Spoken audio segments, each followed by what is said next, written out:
Hello. Welcome to our channel, Mathematics Resource Center. Pause the video, read through the question, and we are ready to begin when you are.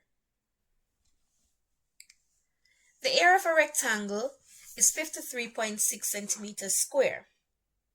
If the length is multiplied by 4 and the width is half, then the area would then be, if the length is multiplied by 4, that means we're going to multiply our area by 4, right?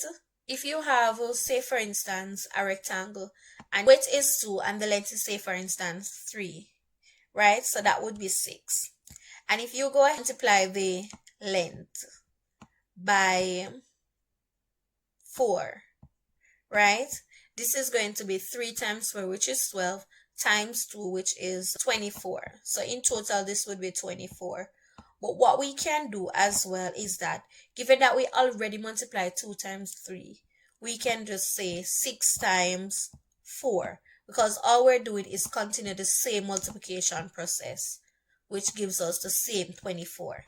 So we don't necessarily need to know what the length is in specific details. If the length is increased by a multiple of 4, the area is going to increase by a multiple of 4. If it decreased by half, if the length is or the width is have been decreased by a half, the area is going to decrease by half as well. So we have 53.6 times 4, because it says that it's multiplied by 4. Good. And then it's half divided by 2. So the fact that it's half means that we're dividing by 2. Simplifying this, we get 107.2. Good.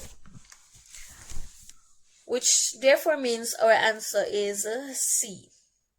And that brings us to the end of our video. Remember to like,